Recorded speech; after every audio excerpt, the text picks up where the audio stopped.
Seberapa kaya Pak Prabowo Subianto? Pak Prabowo akhir-akhir ini sedang viral dikarenakan beliau digadang-gadang akan maju sebagai calon presiden di tahun 2024. Selain itu diketahui beliau memiliki total kekayaan yang mencapai 2 triliun rupiah, di mana sumber kekayaan beliau bisa kamu lihat di website resmi KPK. Kekayaan tersebut berupa aset dengan nilai triliunan rupiah, yang dimana itu berupa portofolio dan perusahaan yang beliau miliki. Selain itu Pak Prabowo memiliki beberapa properti yang tersebar di Bogor, Jakarta Selatan, dan 10 bidang tanah. Untuk transportasi, beliau memiliki 7 unit mobil dan 1 unit motor, dan saat video ini dibuat, Pak Prabowo sudah memiliki 8 perusahaan di industri yang berbeda. Nah, kalau tadi kita udah bahas seberapa kaya Pak Prabowo, sekarang kita mau intip dulu aset mewah yang dimiliki Pak Prabowo.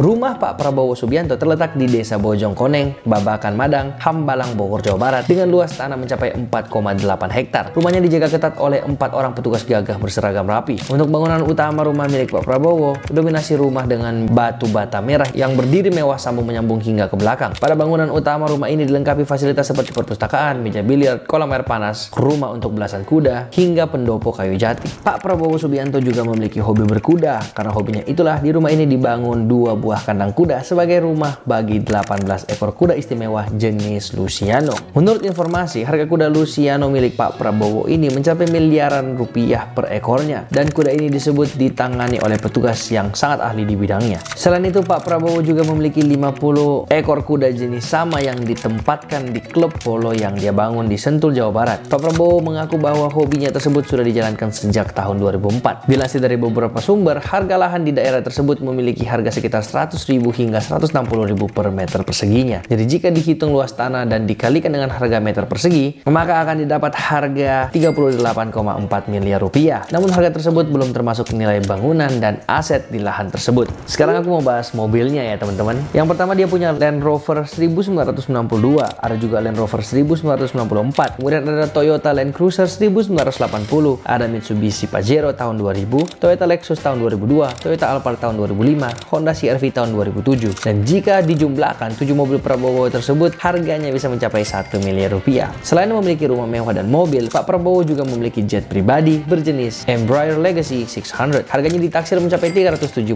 miliar rupiah. Pesawat yang diproduksi di Brazil ini juga dimodifikasi untuk memenuhi kebutuhannya dalam menjalankan bisnis dan kunjungan politik. Nah, kalau yang tadi kita udah dengerin bagian sukses-suksesnya Pak Prabowo nih, sekarang aku mau ceritakan 1 menit aja tentang perjalanan hidup Pak Prabowo.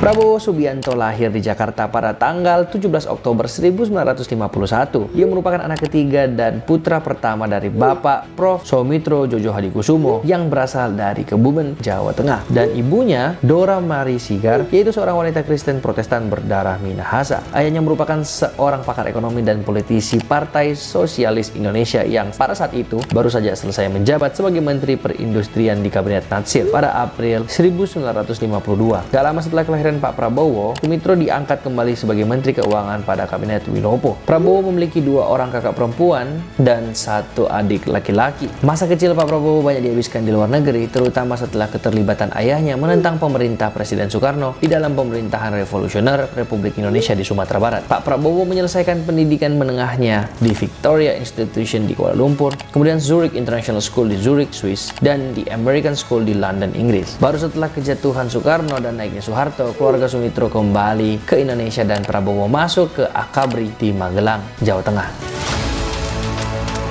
Untuk karir militernya, pada tahun 1970, Pak Prabowo Subianto muda memulai karirnya saat dia mendaftarkan diri di Akademi Militer Magelang. Dia kemudian lulus pada tahun 1974 di Akademi Militer tersebut. Kemudian pada tahun 1976, dia ditugaskan sebagai Komandan Peleton Para Komando Grup 1 Komando Pasukan Sandi Yuda, dan ditugaskan sebagai bagian dari operasi tim Nagala di Timur.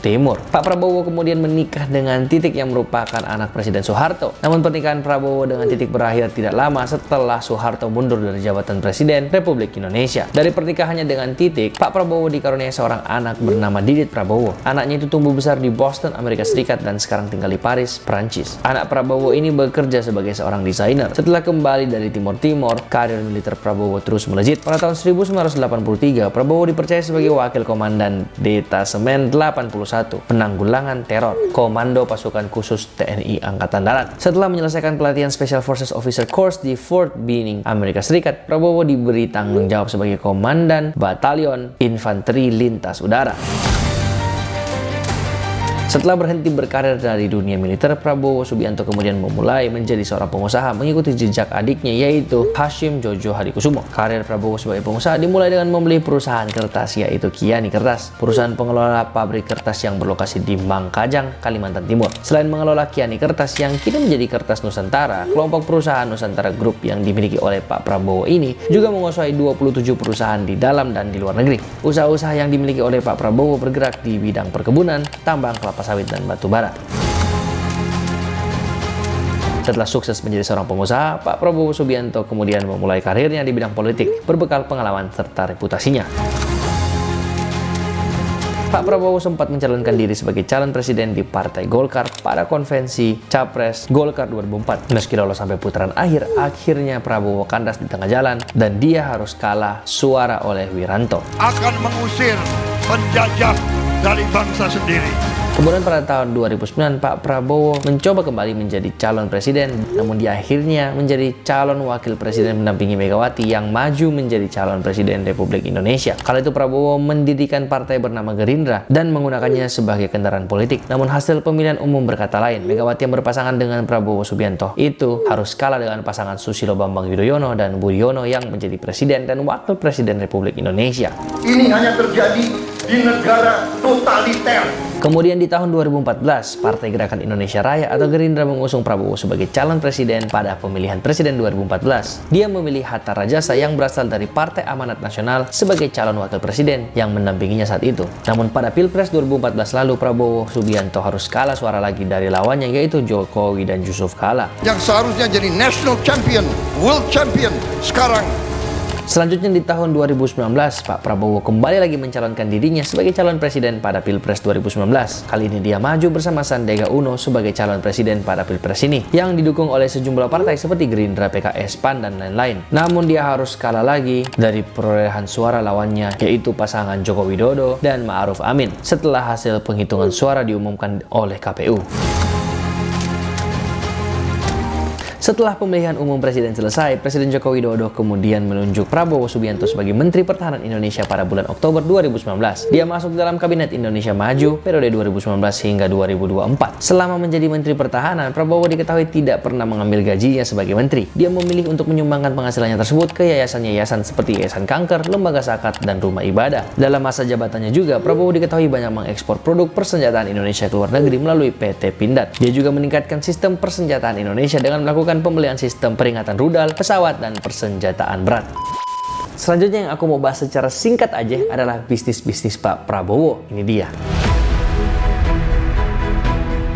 Diambil dari LHKPN, dari website resmi KPK, Pak Prabowo terakhir kali memperbaharui harta kekayaannya pada 31 Maret 2021. Pelaporan harta dalam LHKPN tersebut dilakukan dalam kapasitasnya sebagai Menteri Pertahanan. Total harta kekayaannya tercatat sebesar 2 triliun atau lebih tepatnya, kalian bisa lihat di sini angkanya ya. Harta terbesar milik Pak Prabowo adalah aset berupa surat berharga dengan nilai 1,7 triliun rupiah. Ini sangat wajar mengingat Pak Prabowo yang memiliki banyak perusahaan dan portofolio investasi. Disusul sumber kekayaan terbesar lainnya yakni aset properti berupa tanah dan bangunan dengan taksiran nilai 275 miliar rupiah. Prabowo Subianto Jojo Hadikusumo merupakan seorang politikus Letnan Jenderal TNI dan juga aktif sebagai pengusaha. Berikut perusahaan lain yang dimiliki Pak Prabowo Subianto. Yang pertama ada PT Tusam Hutani Lestari. Perusahaan yang berada di Nangro, Aceh Darussalam ini areanya meliputi kawasan pegunungan di Aceh Tengah yang dikelilingi pohon pinus merkusi. Konsensi berlaku hingga 2042 untuk area seluas 97.300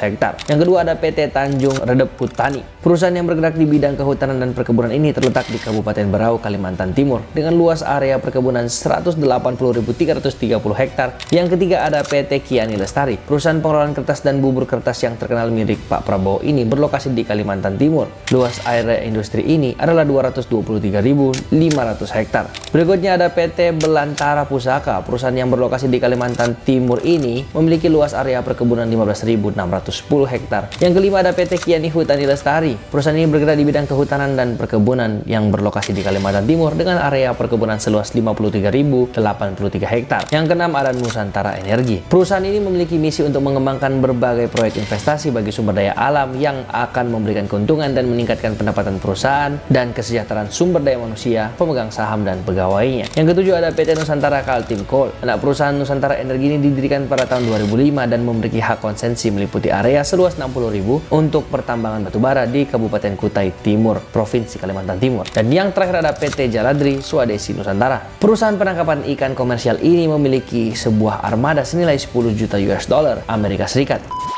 Wah, sampai sini aja sebenarnya kita udah banyak banget belajar dari sosok Prabowo ini. Yang paling jelas adalah dia orang yang gak pantang menyerah ya guys. Dia dari tahun 2004 sampai sekarang berusaha terus dan mencoba terus. Itu yang wajib kita untuk ikutin teman-teman. Tapi di video kali ini yang aku pengen bahas kali ini adalah 3 prinsip yang dipegang oleh Pak Prabowo Subianto. Jadi tanpa lama-lama lagi. Yang pertama adalah jangan lupa atau ojo lali. Prinsip itu mempunyai makna. Tidak boleh lupa akan keberadaan kita di dunia ini. Dari mana kita berasal, hidup kita untuk apa yang telah kita kerjakan selama hidup, dan pada akhirnya kita akan kembali menghadapnya serta mempertanggungjawabkan apa yang pernah kita buat selama hidup di akhirat nanti. Yang kedua adalah jangan sok atau ojo dume. Prinsip hidup Pak Prabowo ini mempunyai maksud bahwa kita tidak boleh arogan atau sombong dalam kehidupan sehari-hari. Misalnya sok berkuasa atas segalanya, karena kekuasaan yang kita miliki tidak akan pernah abadi. Masih ada kekuasaan yang kekal, yaitu Tuhan. Dan yang terakhir atau yang ketiga, jangan ambisius atau ojo ngoyo. Prinsip ini mempunyai tujuan agar kita dalam mencapai suatu cita-cita, harapan, dan keinginan tidak boleh terlalu berambisi, karena sikap menghalalkan segala cara tanpa memperdulikan dampak dari perbuatan tersebut akan merugikan banyak orang termasuk diri sendiri. Wow teman-teman, video ini cukup panjang ya, tapi aku sangat berharap bahwa banyak hal tentunya yang kita bisa pelajari dari video kali ini. Dan seperti biasa, kalau kalian suka dengan video ini, jangan lupa untuk like, komen, dan share video ini ke teman-teman kalian biar semakin banyak orang yang bisa belajar dari kisah hidup Pak Prabowo. Dan kalian juga boleh banget untuk tulis di kolom komentar bawah apa yang kalian sudah pelajari dari video ini, mungkin di luar daripada 3 prinsip hidup Pak Prabowo tadi. Ataupun kalau misalnya kalian punya ide tentang orang siapa yang akan aku buat di video selanjutnya, boleh banget ditulis di kolom komentar bawah juga ya. Dan seperti biasa, see you in the next video. Saya Samuel Chris, mengundurkan diri dari tempat kejadian. Bye-bye!